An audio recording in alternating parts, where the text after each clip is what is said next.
Hi there. I'm excited to dig into this with you today. The Agentic Shift, Architecting the Future of Autonomous Innovation. We are in the middle of a platform shift that maybe happens once a decade, and I am very excited to talk about this topic because the people in this room are exactly who should be leading it, in my opinion.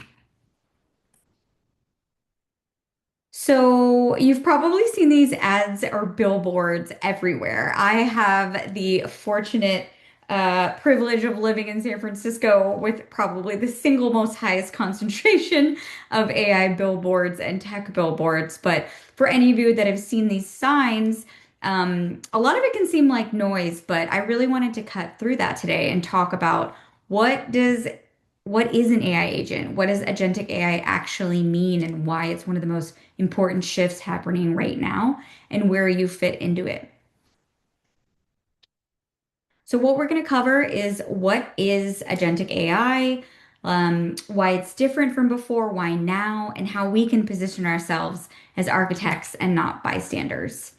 So, a little bit about me before diving in and why you should care. I'm a sales engineer, and what that is I work with customers every single day to help them get business value out of AI solutions. And the company that I work at is an AI startup called Sierra. And all that I do all day is I build AI agents for the largest enterprise companies in the world. And so I've been experiencing a lot of shifts, but also it's such an exciting and fast-paced privilege to be, like I said, in the AI industry in San Francisco. So I really wanted to kind of share some of the observations that I've been seeing having worked at an AI startup. And also a little bit before Sierra, I was working at a DevOps company called HashiCorp. And before that, I was working in cybersecurity at Splunk, and also a technology consultant before that. So, what is agentic AI? Let's start with the basics. Think of it like hiring a really capable assistant where old AI maybe would just answer questions. And it's kind of funny to think about like old AI is maybe like a year ago, but thus the AI industry. Old AI answers questions, but agentic AI actually gets things done. So if you were to say the old AI would be write me an email and it just writes you one. Now, agentic AI says read my emails, prioritize them, draft it, flag it, and then summarize it all. You can say handle my inbox while I'm traveling, and it does all of those things, and you're really in the driver's seat. You set the destination, and it figures out the route. And the other part of it is it does have need instructions. It can access memory and access your tools, but you don't have to walk them through every single step. And why does this matter? Like b beyond the hype. I took this slide from my company's kind of first call deck that we walked through with customers because this is really something transformational that we're seeing, right? It's very similar to 1995 back in the day where every company needed a website. And if you didn't have a website, companies couldn't access or customers couldn't access your technology or couldn't find you. And then in 2015, it became mobile apps. Every single company needed mobile apps. And now in today's world, in 2026, every company is going to need an AI agent for their brand or to harness the value of their software solution or any kind of solution as well. So it really could be the front door of either your customer touch point or internally doing any kind of internal processes. But we are literally in, like I said, this big shift where you're going to keep hearing more and more and more about AI agents until you're sick of it. But it's moving much faster than maybe some of the other shifts that we've seen and across every industry. So, how does it work? You don't need to really understand the code necessarily, but the loop really matters. So, if you look at it from the left-hand side, you start with a goal, then it will plan, then it'll have access, your agent, to specific tools. maybe via API calls to a CRM system or a customer database or your email or Google Drive. And then it will start to check if it's doing the right work, making sure that it did everything that it was supposed to, and then it will loop as needed until the job is done. And the last part is kind of what makes it different. An AI agent doesn't stop at generating a response. It keeps going. It has tenacity. It checks its own work, like I said, or it'll adjust and it'll try again.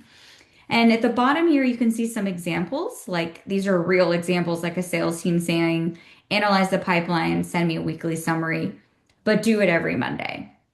An executive, right? Find a time, prep the brief, and send the invite with no back and forth required. And then a developer, find the bug, fix it, and run the test all in a loop.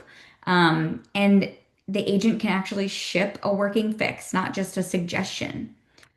Now, I think the other part that's really interesting is why now? Like, why 2026 and not last year when, um, like the models are getting better, but like everyone was using ChatGPT or Claude now. And there's a few reasons behind this. So Andre Karpathy, who is one of the most influential people in AI, who is one of the founders of OpenAI and a researcher at Stanford, he said in one of his Twitter posts that we have crossed a threshold of coherence. And he basically said that in December of 2025, with so much hype code and context.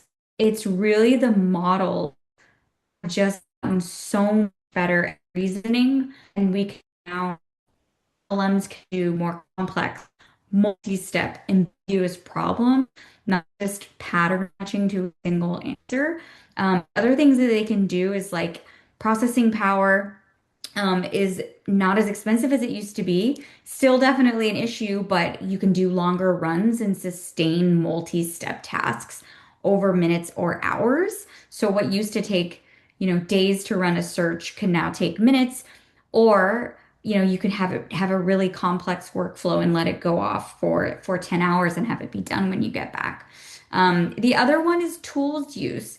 This one I feel like maybe it had access to it before, but now you can really see it taking action inside of actual other systems and pulling data in real time and not just generating tests.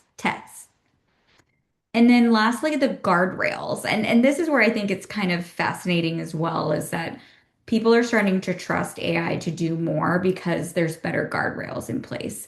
We'll talk about harnesses in the next slide or two, but being able to evaluate and create better frameworks to make the agents more reliable and more enterprise ready.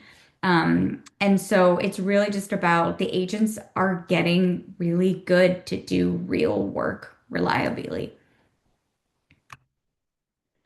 And now let's talk about harness because I feel like this is such a hot topic or a hot word that I keep hearing around. It's an AI buzzword right now.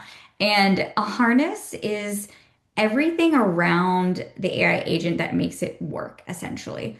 And so if you think about it in more like analogy terms, a harness on a horse, it does not stop it from running. A harness helps to direct it where to go. The harness is not a cage that slows the horse down. It's the structure that can make the power useful for you to get where you need to go. So the harness is pretty much everything except the AI model itself. It could be the rules it follows, the tools it uses, the checkpoints it must pass. And this word is what I'm seeing certain engineering teams, like especially even at my company, is that we are thinking about how to write software differently, right? In Karpathy's post that he talked about in a few articles, like in the last 6 months, it used to be 80% writing code, which was auto completing, and then maybe 20% of agents were doing the rest. And now what we're seeing is that 80% of the agents are coding and 20% of the work that the humans are doing are the edits and touch-ups. And really, this is kind of OpenAI even said the word like harness engineering. And what it is that it's not the traditional software engineering anymore. It's a shift because it's a different kind of engineering work where the engineers are focused on systems, scaffolding, leverage, editing, touch points, not just writing code like it used to be. So this term of harness engineering to me is humans steer, but agents execute. And there's even a lot of philosophical debates about like the identity of software engineers changing and like this harness engineering literally redefining the role of an engineer. And so, like I said, it's a really interesting topic and a lot of identity shift that, a year ago we were so focused on writing better prompts, and now we're really talking about having agents execute and do the majority of the work, instead with human steering. Now, I think the other part too, last year there was a really popular article by MIT saying that I think it was like over 80 or 90% of organizations are not getting any ROI from AI projects. And that has significantly changed, especially over the last, I guess, I don't know, 8 to 10 months or even year. But it's very clear that AI is not coming. AI is here. And the question is, how is it going to change your role and how are you going to let it shape um, how you can absorb it and use it and empower yourself for your roles.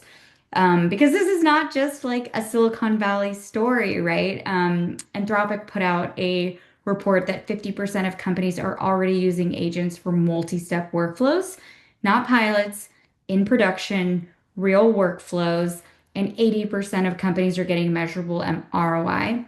And in my line of business, I would say even higher than 80% ROI with using AI agents as well. So I would say that it really is fundamentally changing how teams work, how customers interact with your brand, how, contact centers who you talk to, and also what types of skills are going to be left for the humans that are more complex, more challenging type of task versus what are the low complexity tasks that AI agents can do. Now, I think that there's always, especially if you say that you work in an AI company, like the Thanksgiving dinner table, people say, well, are AI agents and like is AI going to take over people's jobs? And I think the research is pretty clear that the winning model is humans and agents together. Not just humans are not just agents, but agents are better at speed, repetition, search, execution. But humans are good at judgment, accountability, trust, strategy, value. And this image is really clear if you think of it like a conductor. You are a conductor with an orchestra. The conductor doesn't necessarily play every instrument, but without the conductor, it's just noise. So you could be a conductor with a symphony of all these different types of AI agents, and your role shifts from doing every single task to directing, reviewing, and deciding.